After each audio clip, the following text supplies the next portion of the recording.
So here's one of the ways that I almost destroyed my relationship with Casey. It was little stuff.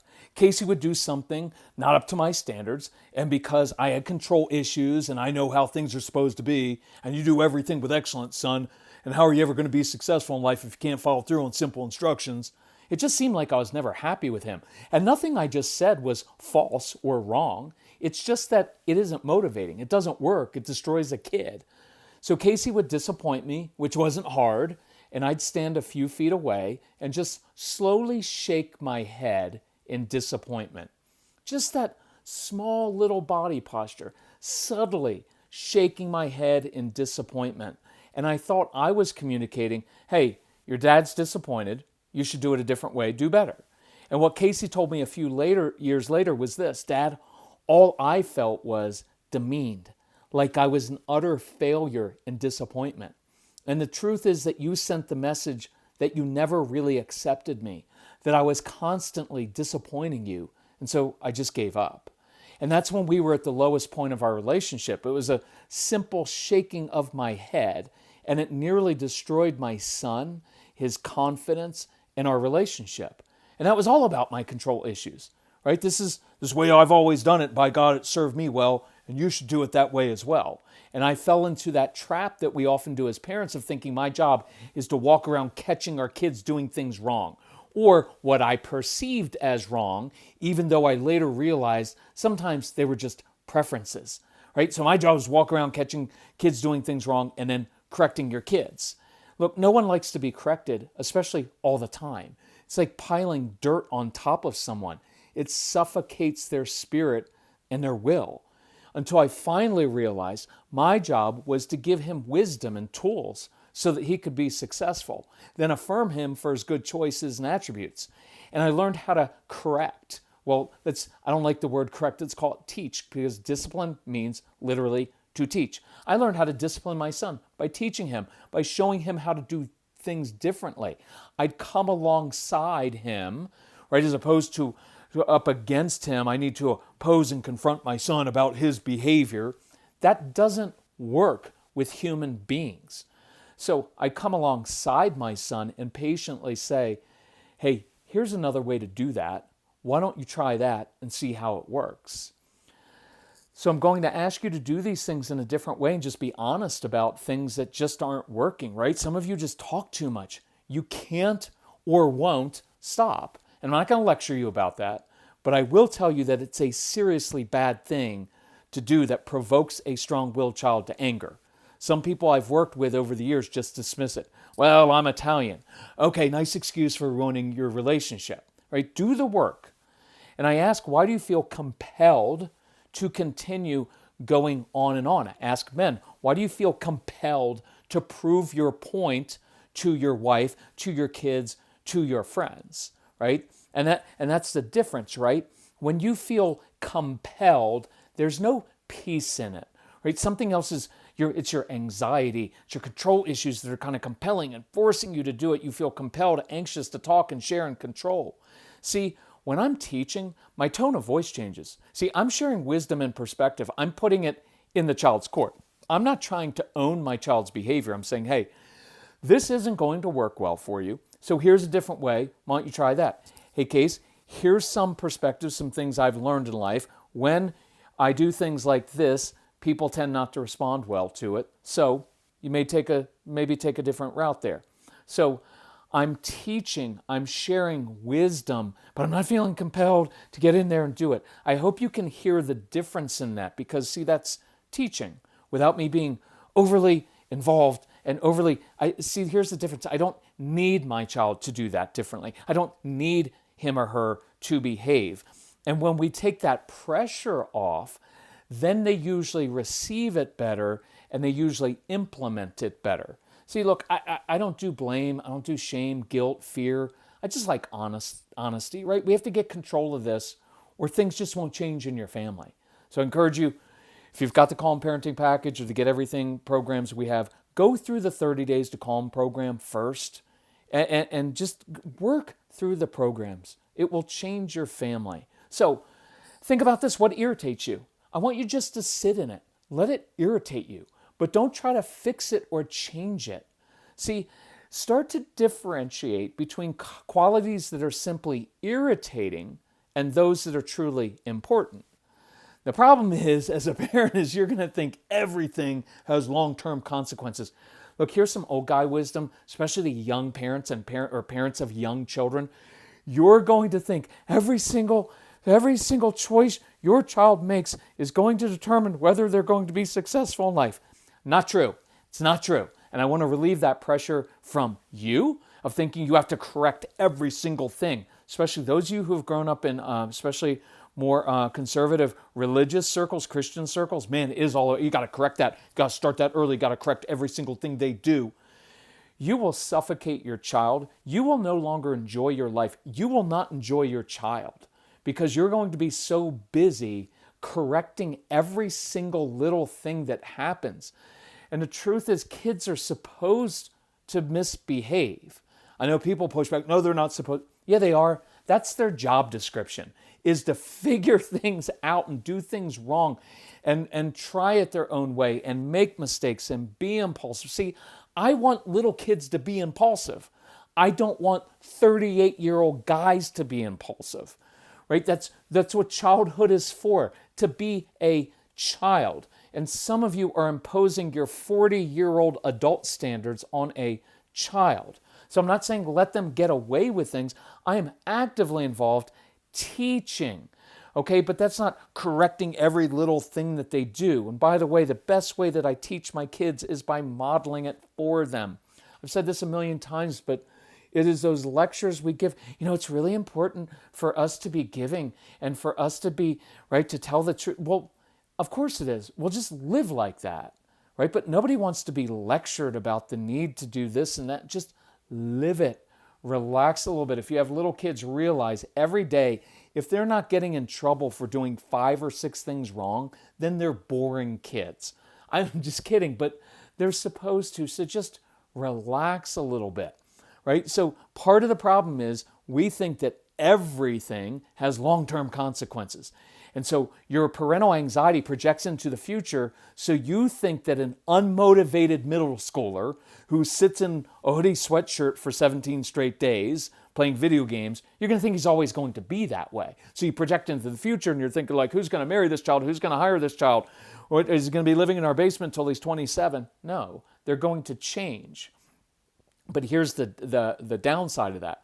You begin lecturing that child and pointing out every single thing that middle schooler is doing wrong or not doing right because he's not applying himself enough in school. Because if you would just apply yourself and do your best, you would be able to get all A's, and you are going to create so many power struggles, and you're going to ruin that child's confidence. So work on your own anxiety. It's like getting the call from preschool. If you have a strong-willed child, you are getting calls from preschool.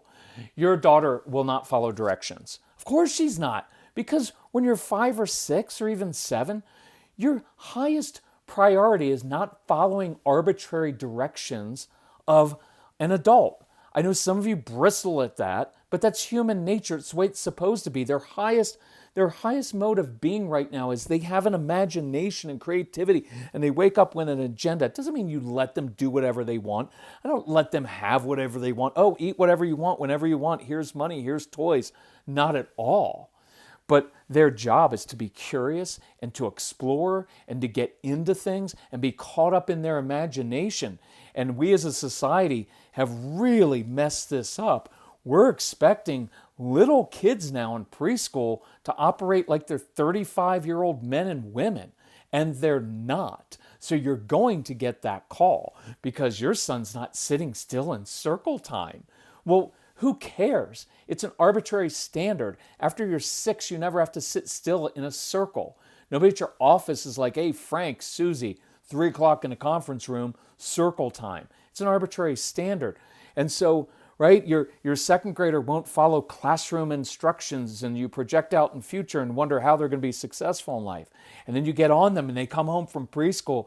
Honey, we need to talk about your behavior in preschool because your teacher said, no. Look, if your child's hurting other people, throwing projectiles at the teacher, then yeah, you need to do something. But if it's simple kid stuff, protect your child's confidence and some innocence. We did a lot of kid stuff as kids, and our parents didn't freak out about us doing kid stuff because they did the same stuff and worse. So, right, it's just that you think that daughter with the messy bedroom and bathroom is going to grow up to be a slob, and she won't unless she's growing up in a home where you guys are slobs and you have stuff all over the kitchen table all the time. That'll be part of her DNA. But if you have a basically orderly home, when she grows up, just like our son, who is a slob, I was just at his house yesterday. It's spotless. Everything has a place. Why? It's his home. He grew up. He wants to impress his fiance, so he makes his house look nice, right? Just chill a little bit. So, because otherwise, everything you try is going to backfire and make it worse. And the more you lecture, the more your kids do what? Resist. The more you try to convince them of things, the less they believe. The more words you use, the less valuable they become. It's like the dad or mom who relentlessly gets on his kids because they don't do things the way he or she would have them done. These kids never internalize, wow, mom and dad, you are so brilliant. You have figured out life for me already, so I'll just automatically do things the way you do it, and my life will be so easy. That's not what they're going to say, especially a strong-willed child who can think for himself or herself and who wants to experiment, touch the hot stove, and figure out things for themselves. Instead, here's what they are going to internalize. And please don't miss this. I will never be able to please you, mom and dad, so why should he even try? Right? Because my parents always say, nice job, but, and then I know despite the forced smile, they aren't really happy with me. And that'll have long-term that has long-term consequences. This is a really good point. Whether your child can sit still in a circle time or whether your middle schooler applies himself and does his best work in 8th grade, that doesn't have long-term consequences. In fact, the middle schooler who does the bare minimum to get by is actually a very strategically brilliant kid because here's what he knows. I don't care about my grades right now. Grades don't count in 7th and 8th grade. So if I don't care about it, why, and it doesn't matter, why would I put extra effort into doing something that I don't care about and it doesn't matter? See, that's a very, very bright kid, but that'll freak your anxiety out. What does matter long term is how you respond to your kids. Because every response, and this is not a guilt thing for you, right? I don't want it to be too heavy, but realize it's important. How you respond to your kids determines whether you're instilling confidence in them, a belief in themselves. Because see, when you lecture a lot, what you're basically telling your kids is, you're not capable of doing this unless I'm here to show you and tell you and do it for you. And I don't want that to happen. So I encourage you, differentiate between what is your preference and what is a must-do. Because most things in life come down to a preference. See, you may prefer to get work done right away. I prefer to procrastinate. I wait until the last minute, use that pressure and brain stimulation to focus and get it done. We both got our work done. Your way may be more peaceful, but that's a preference because maybe I don't want peaceful. Maybe I like the brain stimulation. Maybe I like making things harder. Right? I know that's hard for a lot of you. Like, why would you make things harder? Because I like the challenge, because then when you get the challenge done, it's much more meaningful. So you can't go hardcore on your kids when it's just a preference for how things get done. Now, here's the difference. Hurting other people, siblings, parents, physically or emotionally, that's not a preference. That's right and wrong, right? That's a wrong. That's hurtful. That's not a, well, I just have a preference for hurting people. No, that's not how it works. So learn to distinguish, because if you double down on your way, it's going to cause your kids to resist and go the exact opposite way, because they want and need autonomy. They need to figure out how to do things on their own, right, in their own way, and they need to own it. And you want this long-term, moms and dads. You will hate it in a moment. You will hate this, but I'll tell you as an older parent, you're going to want this. My son has so much ownership of his life and of his choices and figures things out. It is a great quality. So let me give you a couple examples here of kind of how you handle this. So there were many years where Casey and I would travel conducting live workshops, oftentimes 2 times a day for almost 2 weeks straight. We were on the road a lot. And it was a lot of working late. We go out to dinner afterwards, then we get up early because we'd have a morning workshop. And by then, I was fairly regimented and fairly disciplined because I was 40. But Casey at the time was a teenager. So I've mentioned this, stop projecting your 35 and 45-year-old values and expectations onto a kid. They're kids. They're supposed to be mess up and impulsive and make mistakes now. So what would happen? I'd wake up at 6 a.m. sharp. Why? Because I'm an older guy. I wake up early. I put on my workout clothes on quietly in the dark, and I would slip out of the hotel room so I didn't wake Casey up. I go down, I get my workout in, I grab a quick breakfast, I come up to the room to shower so we could leave promptly at, say, 7:45 a.m. so we could arrive early to our morning event. And I always imagined Casey would be ready, fully dressed, prepping for the morning workshop when I walked into the room. But inevitably, there he would be, sitting up in bed, still in the hoodie that he slept in, right? Mindlessly, to me, texting friends or looking up stupid stuff on his phone instead of hopping into action. And I could feel the irritation inside of me because after all, I'd gotten up early. I'd been productive. I took care of my physical exercise so my mind would be sharp. I ate a good, healthy breakfast and I was right on time. And I expected my 13-year-old son to do the same. See, I was tempted to say like, hey, Case, do you want me to draw a bath for you? Want me to run the water? Because, we have to get in the shower because you got to get ready. And remember, you've got to eat breakfast because if you don't eat breakfast, then you're going to be hungry because the workshop's not going to be over till about noon. By the time I get done with talking to people for an hour afterwards, and we're not going to eat till 1 o'clock. And all my anxiety would have dumped on him. So instead, I got in the shower, I got ready, and I focused on my business. And every single time, every single morning, this was for years, this was hundreds and hundreds of mornings, we left precisely on time at 7:45 a.m. Not once was Casey ever late, but I still didn't like it. So I didn't like how he got ready in the morning. I didn't like how he did it. His way irritated me. And I spent more time fuming inside and kvetching over how he did or how he did or did not do things than simply going about my business. But then I'd go speak to parents about controlling yourself instead of your kids, and I'd have to admit in front of a group my hypocrisy to a crowd, and I eventually got over it. But what really changed was when I admitted this was my issue, not his, and I released my son to be responsible for himself. So when I came back up into the hotel room after a good workout, I was refreshed. Good energy, just ate something healthy. I'd walk into the room, compliment Casey on something he'd done the previous day, and I'd take 90 seconds to sit down next to him on that bed, even though I wanted him out of that bed, getting a shower so he could be ready. But I'd sit and I'd ask him, hey, what's new with Ryan? That was a good friend he had. He kept touch with, or hey, any fun videos this morning? And he'd show me, and sometimes I just had to act interested even if I wasn't, because I'm entering into his world.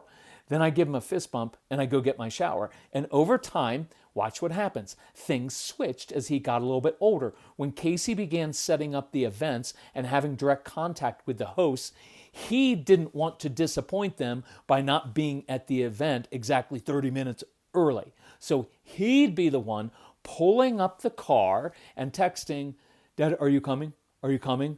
And so many times I was the one who became late. And I just say, on my way. Was I really on my way? Not really. I needed a few more minutes. But I didn't want him to be disappointed in me like he had disappointed me. So he had internal motivation to be ready early.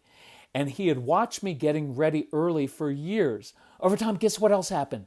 We began going to the gym together. And rather than controlling how he did his workout, I did mine and he did his. And guess what? Over time, his workouts have become way harder than mine, and they still are. See that lazy kid in the stupid hoodie sweatshirt watching stupid Instagram videos and texting stupid stuff to friends and waiting until the last minute to get ready is now the highly motivated young man who gets to his own work events and ours early so that, quote, this is what he told me the other day, I like getting there early so I'm, quote, not stressed. See, and I still see him at our local gym. I saw him this morning. And his workouts crush mine. So chill. Stop projecting out into the future. Your kids will change. Stop imposing these adult standards on a kid. I'll say one other thing. Stop being shocked the kids misbehave.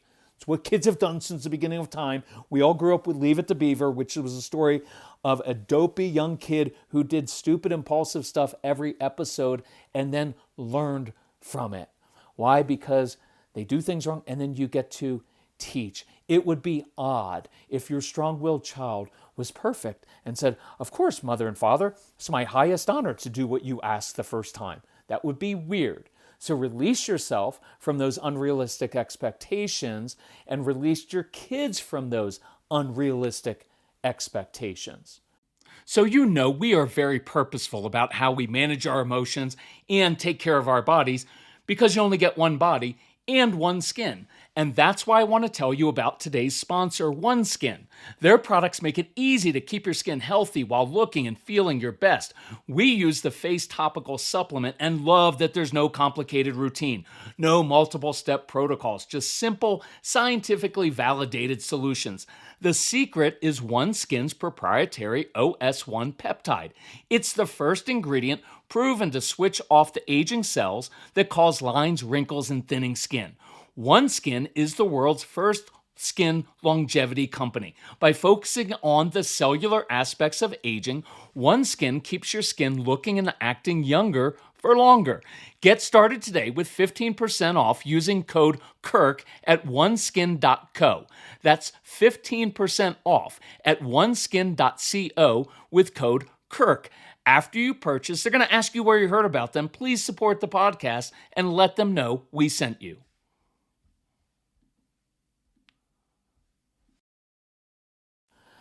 Okay, I'm going to give you another example here.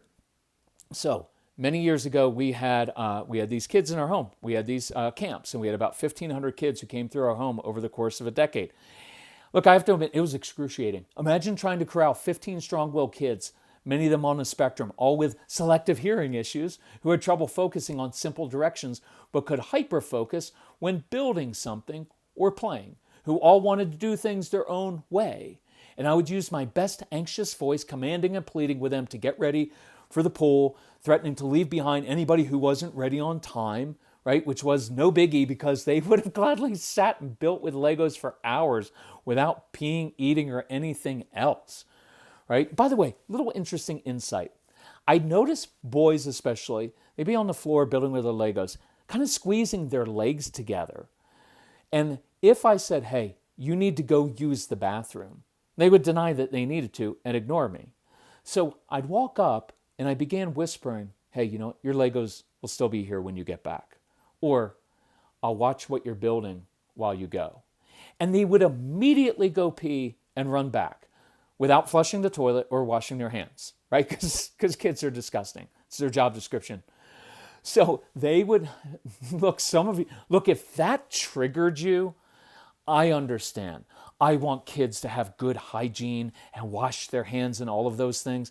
But just know if that triggered you a lot, because I was kind of joking, you have to watch that because you're going to be so into that all the time. Did you wash your hands? Did you wash your hands? Look, I'm into washing hands. I'm kind of a neat freak. But look, if they come to the dinner sometimes and their hands are a little bit dirty and it's them eating their own food, now I don't want them touching my food with those hands. Relax a little bit. Otherwise, you will become like mommy dearest, and we don't want that. No more wire hangers. So they would go because I was addressing what was keeping them from peeing. They get so hyper-focused, and they don't want to lose that flow, and they also didn't want other kids messing with what they had created. So instead of telling them what to do, I would just address that and say, it'll be here when you get back. So I began doing this experiment with these kids. I come into the living room, and in a loud, authoritative voice, I began coaxing them when we need to go to the pool. Guys, it's time to go to the pool. I need everybody, pick up your Legos, pick up everything you've built, whatever you're working on, go get your swimsuits on, put on sunscreen, grab your towel, and line up by the front door now. And they all immediately obeyed, and it went perfectly smoothly. Never. Not once did that happen. As they predictably delayed and said, hold on, I just need to finish this, or acted like I wasn't even there, my voice would get louder and my tone sharper. Guys, I'm not going to tell you again, which was a lie. They knew better. right? Then I begin with the threats and consequences. And I noticed my anxiety was bleeding onto them and creating chaos. It was miserable, just like at your home. So the next day I tried this. I didn't say a word to the kids. I got up from the floor, went and changed into my swimsuit. Then I started putting sunscreen on right in the living room. And then I grabbed my swim towel. I put it around my neck and I sat by the front door. I just sat there and felt like an idiot, right? Because I didn't say a thing. I'm just sitting there by the door and all by myself, just observing. And one by one, you know what I saw? The camp kids would get up and begin getting ready. Then they'd come sit with me. Why? Because kids are drawn to anyone who has time to sit and listen to them. When I'm sitting, it means I'm not going to yell at you. It means I'm going to listen. And so I was drawing them. I was leading them. It meant I was going to ask them questions and be curious and connect with them. Look, it was so great. We once had this kid whose parents flew him in. They flew from Finland to come to our camps. The only problem is that he'd swim naked, and the lifeguard kept asking, "Is this one of yours?" And I'd be like, "Yeah, that's how they swim in Finland." Okay, but so did all the kids put on sunscreen? No. I simply told them, "Look, I don't need you to put on sunscreen. It's your skin. If you get burned, it's not going to hurt me at all. But if it gets burned and you can't sleep and it hurts and you can't go with us tomorrow to the zoo, then that's your issue. Just let me know if you need help." See, I'm putting it in their court. I'm allowing them to learn. I wasn't going to let any of the kids die. So I know some kids won't follow. "Well, Kirk, what about the kids who didn't get up and come and sit with you at the door?" Well, that's why I use connection. Hey, come tell me about X that you're working on. Hey, what are you doing for your birthday? I connect with them, right? Because that leads to more compliance. That's why I give specific missions to counter anxiety. "Oh man, Jacob, when we get to the pool, I could really use your help. Could you be in charge of X today at the pool?" And that would often get them there. So I use tools, but what I want you to practice this week is doing it in a different way. What I quickly learned is that I could get kids moving more by controlling myself and by connecting than I could by lecturing and trying to control them. I never liked how any of these kids did anything.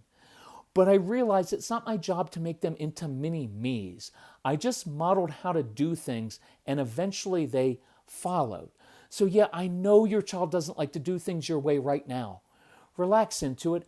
Enter into that messy bedroom, and instead of going in every day with an irritated voice lecturing about all you do for them and they can't even respect your home and clean up a little bit, just go sit next to your child. Tell them something they've done recently that impressed you. Use that term, that little phrase that we like, which is, "Man, I wish I was more like you. You're so independent. You're so creative. You're so not afraid to speak up. You're so assertive." And occasionally, not every day or 5 times in a row, you can just say matter-of-factly, "Hey, look, if you want some help cleaning this up, just let me know." Now, good mama asked me, "Hey, why do you say it that way instead of asking directly? Do you want some help with this?" Because when you ask directly, it's a form of subtle pressure. These kids resist, and it requires an answer. "Hey, do you want some help with this?" "Oh, no, thanks." Right? When I say, "Hey, let me know," it relinquishes control and initiative to the child, and I want them to own it. And what I've learned from these kids is if you put it in their court and let them own it, they do it much better. No matter what you tell a strong-willed child, they'll almost always just want to do the opposite. It could be like, "Hey, do you want a pound of chocolate right now? Not do your homework?" "No." Right? And you're like, "Why?" Because you suggested it. There must be some hook to it. I want to do it differently.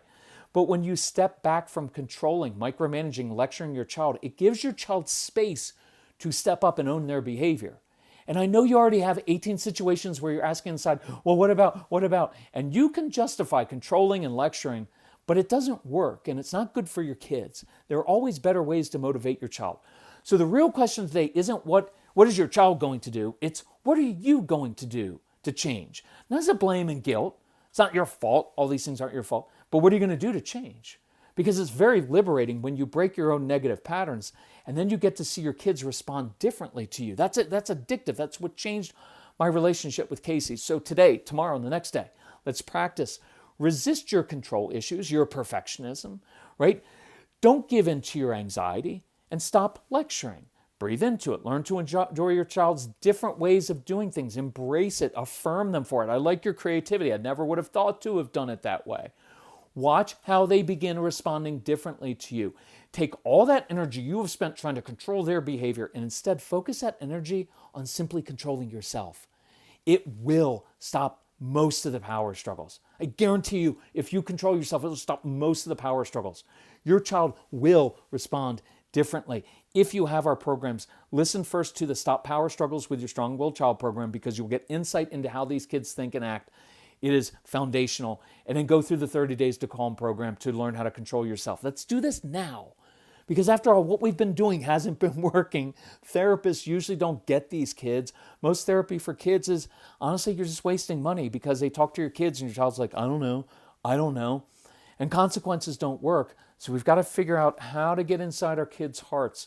See, ownership works. It's a great way to motivate your kids. So, step back, give your kids space to step up. If we can help you with this, reach out to Casey, Casey at celebratecalm.com. Thanks for listening. Thanks for sharing the podcast. Love you all. Bye-bye.